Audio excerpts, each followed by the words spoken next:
എസ്തറ ഹോമിന്റെ പുതിയൊരു വീഡിയോയിലേക്ക് എല്ലാവർക്കും സ്വാഗതം. ഇന്ന് നമ്മൾ ഡിസ്കസ് ചെയ്യാൻ പോകുന്നത് കേർട്ടൻസിനെ പറ്റിയാണ്. കേർട്ടൻസ് എന്ന് പറയുന്ന സമയത്ത് അത് നമ്മളൊരു വിൻഡോ കവറിംഗ് ആയിട്ടാണ് മനസ്സിലാക്കുന്നത്. പക്ഷേ അങ്ങനെയല്ല. സാധാരണയായിട്ട് ഒരു റൂം, അതായത് ഒരു ലിവിംഗ് റൂം ആയിക്കോട്ടെ അല്ലെങ്കിൽ ഒരു ബെഡ്റൂം, ഏത് റൂമാണെങ്കിലും നമ്മൾ കേർട്ടൻസ് യൂസ് ചെയ്യുന്ന ഏത് റൂമാണെങ്കിലും ആ റൂം എത്രത്തോളം സ്പേഷ്യസ് ആണ്, എത്രത്തോളം ബ്രൈറ്റ് ആണ് എന്നൊക്കെ ഡിസൈഡ് ചെയ്യുന്നത് ഈ കേർട്ടൻസ് ആണ്. ചില വീടുകൾ നമുക്ക് ഡള്ളായിട്ട് ഫീൽ ചെയ്യാറുണ്ട്. അത് അവിടുത്തെ ഫേർണിച്ചറിന്റെ പ്രശ്നമായിരിക്കില്ല, അല്ലെങ്കിൽ അവിടുത്തെ വാളിൽ യൂസ് ചെയ്തിട്ടുള്ള പെയിന്റിന്റെ കളറിന്റെ പ്രശ്നമായിരിക്കില്ല. അവിടെ യൂസ് ചെയ്തിട്ടുള്ള കേർട്ടൻസിന്റെ കളർ റോങ് ആയിട്ട് സെലക്ട് ചെയ്തതുകൊണ്ടാവാം. അപ്പം ഇതിൽ നിന്ന് തന്നെ നമുക്ക് മനസ്സിലാക്കാം കേർട്ടന്റെ കളർ എന്നുള്ളത് ഈ ഒരു ലുക്ക് ക്രിയേറ്റ് ചെയ്യുന്നതിൽ എത്രത്തോളം ഇമ്പോർട്ടൻ്റ് ആണ് എന്നുള്ളത്. ഈ വീഡിയോയിൽ പറയാൻ പോകുന്നത് നമ്മൾ കേർട്ടൻസ് സെലക്ട് ചെയ്യുന്ന സമയത്ത് വരുത്തുന്ന കുറച്ച് മിസ്റ്റേക്സുകളും അതെങ്ങനെ ഓവർകം ചെയ്ത് നമുക്ക് നമ്മളുടെ റൂമിന് അനുയോജ്യമായിട്ടുള്ള നല്ല കേർട്ടൻസ് എങ്ങനെ സെലക്ട് ചെയ്യാം എന്നുള്ള കാര്യങ്ങളുമാണ്. അപ്പോൾ നമുക്ക് വീഡിയോയിലേക്ക് പോകാം.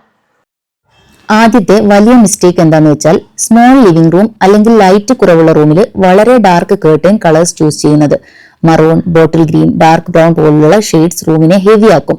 സ്പേസ് ചെറിയതായി തോന്നിക്കും. റിച്ച് ലുക്ക് കിട്ടണമെന്ന വിചാരത്തിൽ റിസൾട്ട് ടോട്ടലി ഓപ്പോസിറ്റ് ആവും. അതുകൊണ്ട് തന്നെ ലൈറ്റ് കളേഴ്സ് യൂസ് ചെയ്യാൻ ശ്രമിക്കുക. സെക്കൻഡ് മിസ്റ്റേക്ക്, കേർട്ടൻ കളർ വാൾ കളറിനോട് എക്സാക്ട് മാച്ച് ചെയ്യുന്നത്. വാളും കേർട്ടനും സെയിം ഷെയ്ഡ് ആണെങ്കിൽ റൂം ഫ്ലാറ്റ് ആയി ഡെപ്ത് ഇല്ലാത്ത പോലെ തോന്നും. കേർട്ടൻസ് വാൾ കളറിനേക്കാൾ ഒരു ഷെയ്ഡ് ലൈറ്റർ ആക്കിയാലോ അല്ലെങ്കിൽ സോഫ്റ്റ് കോൺട്രാസ്റ്റ് കൊടുത്താലോ റൂം ബാലൻസ്ഡ് ലുക്ക് കിട്ടും. അടുത്ത മിസ്റ്റേക്ക്, നാച്ചുറൽ ലൈറ്റ് ഇഗ്നോർ ചെയ്യുന്നത്. ഓൾറെഡി സൺലൈറ്റ് കുറവുള്ള റൂമിൽ തിക്ക് ഡാർക്ക് കേർട്ടൻസ് യൂസ് ചെയ്താൽ റൂം മുഴുവൻ ഡൾ ആയി പോകും. Off white, beige, light grey, pastel shade പോലെയുള്ള കളേഴ്സ് ലൈറ്റ് റിഫ്ലക്ട് ചെയ്ത് റൂം ഇൻസ്റ്റന്റ് ബ്രൈറ്റ് ആക്കും. Fourth mistake, too bright or loud colours choose ചെയ്യുന്നത്. Neon shades, very strong red, purple പോലുള്ള colours living റൂമിൽ മുഴുവൻ അറ്റൻഷൻ കേർട്ടനിലേക്ക് കൊണ്ടുപോകും. കേർട്ടൻസ് ഡെക്കോറിനെ സപ്പോർട്ട് ചെയ്യണം, ഡോമിനേറ്റ് ചെയ്യരുത്. അടുത്ത മിസ്റ്റേക്ക്, നമ്മൾ കേർട്ടൻ ചൂസ് ചെയ്യുന്ന സമയത്ത് ഫേർണിച്ചർ, ഫ്ലോറിംഗ് കളർ ഇവയൊന്നും കൺസിഡർ ചെയ്യാതിരിക്കുക.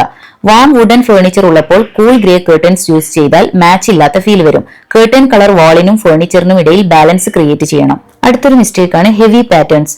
Big floral print, too many colours, especially small living റൂമിൽ ക്ലട്ടേർഡ് ലുക്ക് ഉണ്ടാക്കും. Simple solid colours, soft texture, minimal patterns എന്നിവയാണ് എപ്പോഴും ക്ലാസി. സിമ്പിൾ റൂൾ ഓർത്താൽ മതി.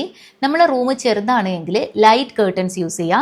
നമ്മളെ റൂമിൽ ലൈറ്റ് കുറവാണെങ്കിൽ എയറി ഷെയ്ഡ്സ് യൂസ് ചെയ്യുക. നമ്മൾക്ക് ഇനിയിപ്പോൾ മോഡേൺ ലുക്ക് കിട്ടണം എന്നുണ്ടെങ്കിൽ കാം ന്യൂട്രൽ ഷെയ്ഡ്സ് യൂസ് ചെയ്യുക. അതുകൊണ്ട് നമ്മൾ ഒരു റൈറ്റ് കേർട്ടൻ കളർ ചൂസ് ചെയ്ത് കഴിഞ്ഞാൽ സിമ്പിൾ ആയിട്ടുള്ള ലിവിംഗ് റൂമിന് പോലും എക്സ്പെൻസീവ് വെൽക്കമിംഗ് ലുക്ക് കിട്ടുന്നതാണ്.